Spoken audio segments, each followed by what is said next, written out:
गैरों के तलवे चाटते रहोगे। इतने सालों तक 75 सालों तक हमने क्या किया? महफिलें उनकी सस्ती थी। हमारा काम क्या था? तो हम सामने आकर बैठते थे। सारी नेता मंडली स्टेज के ऊपर बैठे रहती थी। हमने क्या काम किया? 75 साल जिस तरह शादी की बारात जो निकलती है, दूल्हा कभी लालू बनता था, कभी नीतीश बनता था, कभी शरद पवार बनता था, कभी राहुल गांधी बनता था। 10 साल से मोदी बना हुआ है। और हमारा काम क्या था? हम बारातियों की तरह इनके घोड़ी के सामने नाचना। लेकिन असद साहब ने अब एक पैगाम भेजा है कि बहुत हो गया हमारा, अब घोड़ी भी हमारी होगी, दूल्हे भी हम ही बनेंगे। इस बार दूल्हा किसको बनाना है? राणा भाई शादी हुई है ना? यही ससुराल है, यही ससुराल है, ढाका की ससुराल है। भाभी जी मैं माफी के साथ आपको ये कह रहा हूं, दूल्हा मतलब सही दूल्हा नहीं बनाना है, इन्हें सिर्फ घोड़ी पर चढ़ाकर इन्हें दिल्ली तक पहुंचाने का है। नहीं तो घर में जाते ही राणा साहब भाभी लड़ना शुरू कर डालेंगी। ये कौन सी पार्टी ज्वाइन कर ली हो जी? दूसरी शादी करने की बात कर रहे हो? हम अरे गैरों के लिए अब नहीं। इतने सालों तक कभी लालू, कभी भालू, कभी नीतीश, ऐसे कैसों को हमने अपनाया है। 25 तारीख के दिन जब जाओगे, ये मत सोचना यहां का उम्मीदवार कौन है। राणा भाई के अंदर आप असदुद्दीन अवैसी साहब को देखना और उस दिन मोहर लगाना असदुद्दीन अवैसी साहब के नाम के ऊपर। दोस्तों, ये अगर ताकत तुम नहीं देंगे तो आज इस मुल्क के हालात, हर चीज, हर डिपार्टमेंट, हर एक का इस्तेमाल किया जा रहा है।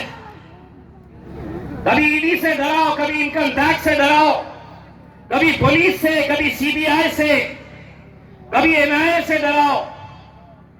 पूरी तरह से मीडिया को खरीद लिया गया है।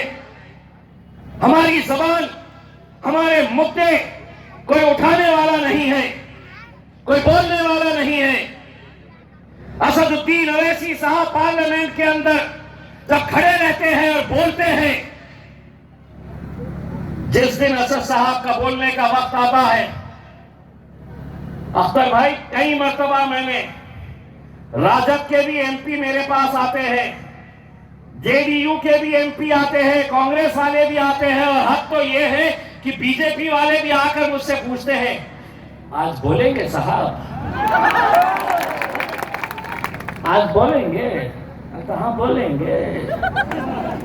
आज काय पे बोलेंगे? मैं बोला आज बोलेंगे कम, तुम्हारी बजाएंगे ज्यादा।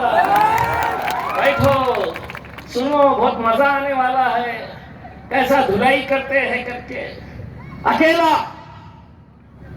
बहुत हिम्मत लगती है मेरे भाइयों, बहुत हिम्मत लगती है कि 543 का ऐवान, उस ऐवान के अंदर अकेला अल्हम्दुलिल्लाह बैरिस्टर असदुद्दीन अवैसी पिछले 20 सालों से तुम्हारी आवाज बनकर तुम्हारे लिए लड़ाई लड़ रहा है। मैं सोचता था कि आखिर असद साहब को हिम्मत कहां से मिलती है। अकेले इतने बड़े ऐवान के अंदर आपको जब देखता हूं तो मुझे यह एहसास होता है असदुद्दीन अवैसी साहब को यह हिम्मत यहां से मिलती है मेरे भाइयों, यहां से मिलती है। तुम यहां पर राणा को ताकत दो, असदुद्दीन अवैसी पार्लियामेंट के अंदर और डट कर खड़े रहेगा। तुम यहां पर राणा को जिता कर लेकर आओ, ये जीत राणा की नहीं होगी, असदुद्दीन अवैसी के उन ख्वाबों की ताबीर होगी जो पिछले 20 साल से देखते आए हैं। सारी कोशिशें चल रही है, नहीं मजलिस ने नहीं जीतना चाहिए, मजलिस यहां पर अपने कदम नहीं जमाना चाहिए।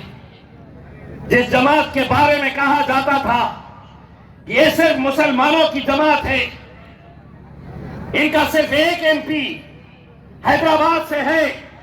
कई सारे लीडर महाराष्ट्र में आकर बड़े बड़े भाषण ठोकते थे। जब एमआईएम मजलिस महाराष्ट्र के अंदर आई, कहते थे कि ये इकलौता एक एमपी है, जिंदगी भर एक ही रहेगा।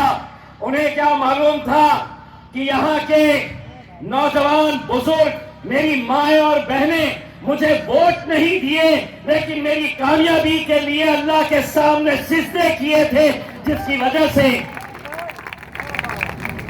वजह से आज असदुद्दीन अवैसी साहब पार्लियामेंट में अकेले नहीं बैठते हैं, उनका भाई इम्तियाज जलील भी जाकर उनके साथ बैठता है। और नतीजा क्या हो गया, जब असद साहब जब भी खड़े रहते थे तो कोई तो भी एक आध चिल्लर खड़ा हो जाता था, कोई तो भी चिल्लर खड़ा रह के कुछ तो भी बोलता था। अब असद साहब जब बोलते हैं तो उनका भाई पीछे जाकर बैठता है, और कोई भी बाकी पिंगा खड़ा हो जाता है कुछ बोलने के लिए तो उनका असद भाई का भाई पीछे से बोला, अरे चल बैठ रहे बैठ। बस यही तकलीफ। बोले एक था वो इतना बोलता था, ये दूसरा आया ये भी बहुत बोलता है। अब उनको ये क्या मालूम है कि तीसरा जो किशनगंज से आने वाला है वो कितना